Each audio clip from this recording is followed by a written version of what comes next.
एक शेतकरी त्याचे दोन तरुण मुले विहिरीनं गेले. तर झालं असं की परवा रात्री विहिरीतील मोटार खराब झाली म्हणून रात्री विहिरीत तिघेही उतरले, पण ते पुन्हा बाहेर येऊ शकले नाही. पहाटे त्यांचे 3 मृतदेह बाहेर काढावे लागले. ज्या विहिरीनं त्यांच्या शेतीला आधार दिला, जी विहीर शेतातले पीक जगवत होती, त्याच विहिरीनं या घराचे 3 कर्ते माणूस गिळून टाकले. छत्रपती संभाजीनगर जिल्ह्यातील सिल्लोड तालुक्यातील धानोरा या छोट्याशा गावात ही घटना घडली.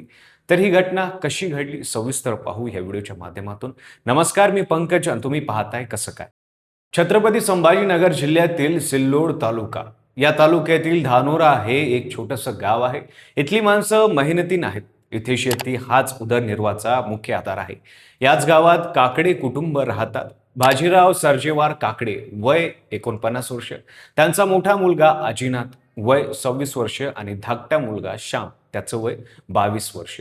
हे तिघेही शेती पिकवण्यासाठी झटत होते. शेती चांगली पिकवण्यासाठी त्यांनी काही महिन्यापासून शेतात नव्या विहिरीचं काम सुरू केलं होतं.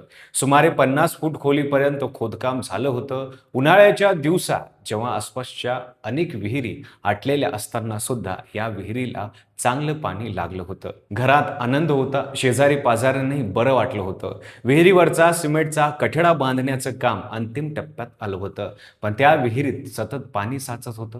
बांधकाम ओलसर राहिल्यामुळे सिमेंटचे कठडे ढसळण्याचा धोका निर्माण होता. तातडीने मोटार पंप बसून पाणी उपसवणं गरजेचं होतं.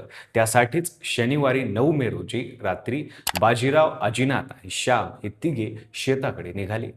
रात्रीचे साधारण 9:30 वाजले होते. धानोरा गावात सगळीकडे शांतता पसरली होती. बहुतेक घरांमध्ये लोक झोपलेले सुद्धा होते, पण काकडे कुटुंबाचं काम अजून सुरू होतं. बाजीराव आणि त्यांची दोन्ही मुलं विहिरीत उतरली होती आणि विहिरीत साचलेलं पाणी उपसण्यासाठी मोटार पंप बसण्याचं काम सुरू होतं. तिघेही आपापल्या कामात गुंगलेले होते. मोटार बसून पाणी उपसण्याचं काम लवकर उरकलं तर उद्या सकाळी बांधकाम पुन्हा सुरू करता येईल असं त्यांना वाटलं होतं. पण नियतीच्या मनात वेगळंच काहीतरी होतं. अचानक माती घसरण्याचा, दगड कोसळण्याचा मोठा आवाज झाला. विहिरीचा कठडा आणि बाजूची ओली माती क्षणात आतमध्ये खचली. मातीचा आणि दगडाचा प्रचंड ढिगारा थेट त्या तिघांच्या अंगावर कोसळला. इतक्या वेगाने हे सगळं घडलं की बाजीराव, अजिनाथ किंवा श्याम यापैकी एकालाही ओरडण्याची सुद्धा संधी मिळाली नाही. काही क्षणांपूर्वी जे काही काम करत होते ते पुढच्या क्षणात माती, दगड आणि कॉन्क्रीटच्या ढिगाऱ्याखाली दडलेले होते. विहीर कोसळण्याचा आवाज इतका मोठा होता की आसपासच्या शेतातल्या लोकांनाही तो ऐकला. ग्रामस्थ घटनास्थळी धावले. तिथे पोहोचल्यावर समोरचं दृश्य पाहून प्रत्येकाचा थरकाप उडाला. विहिरीचा मोठा भाग पूर्णपणे कोसळलेला होता. मातीचा ढिगार आत घुसलेला होता आणि त्या ढिगाऱ्याखाली ते तिघ अडकलेले होते. त्याच सुमारास बाजीराव यांच्या पत्नी एका नातेवाईकाच्या लग्न समारंभातून घरी परतल्या. रात्र झाली तरी नवरा घरी आणि दोन्ही मुलं घरी नाहीत म्हणून मनात काळजी दडली. त्या शोध घेत शेताकडे निघाल्या. शेतात पोहोचल्यावर मोठी गर्दी दिसली. विहिरीभोवती लोकांचा जमाव आणि त्या गर्दीत त्यांच्या घरातले तिघे कुठेच दिसत नव्हते. त्यांनी चौकशी केली आणि त्यांनी जे ऐकलं ते ऐकून त्याच्या पायाखालची जमीन सरकली. त्यांचा नवरा आणि दोन्ही मुलं मातीखाली दबलेले होते. त्यांच्या तोंडून मोठा आक्रोश बाहेर आला आणि तो आक्रोश रात्रभर त्या परिसरात घुमत राहिला. त्याने उपस्थित ग्रामस्थांच्याही डोळ्यात पाणी आलं. रात्रभर बचाव कार्य सुरू राहिलं. ग्रामस्थान, नातेवाईक आणि पोलीस प्रशासनाने कर्मचारी घटनास्थळी धावून आले. मातीचा ढिगारा प्रचंड मोठा असल्यामुळे हातानं हटवणं शक्य नव्हतं. रात्री 1च्या सुमारास 2 मोठी पोकलेन यंत्रणं मागवण्यात आली. त्यांच्या सहाय्यानं माती बाजूला काढण्याचं काम सुरू झालं. 6 तास उलटले. आशा मावळत चालली होती. रविवारी सकाळी 7 वाजेपर्यंत अखेर तिघांचेही मृत्यूदेह ढिगाऱ्याखाली बाहेर काढण्यात आले. बाजीराव सर्जेराव काकडे, अजिनाथ बाजीराव काकडे आणि श्याम बाजीराव काकडे तिघांनाही तातडीनं सिल्लोड उपजिल्हा रुग्णालयात नेण्यात आलं. पण डॉक्टरांनी त्या क्षणी तिघांनाही मृत्यू घोषित केलं. एका घरातले 3 कर्ते पुरुष कायमचे गेले.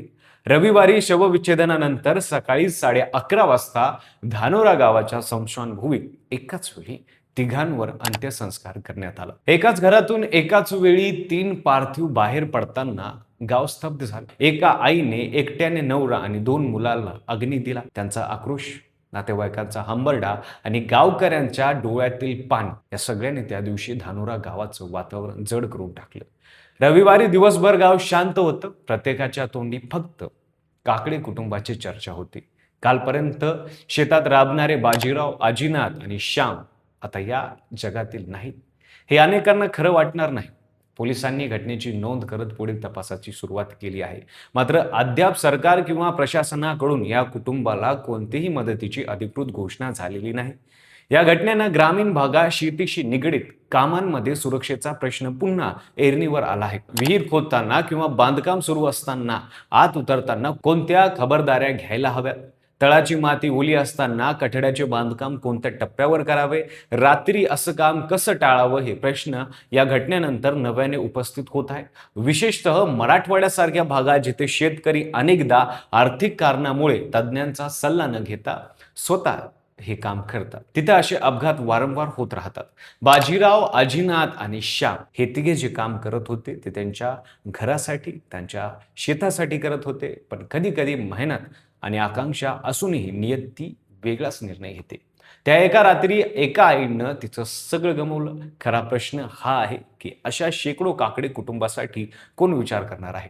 जो शेतकरी पाण्यासाठी, पिकासाठी, घरासाठी रात्री अपरात्री काम करतो, त्याच्या सुरक्षतेची जबाबदारी कोणाची आहे?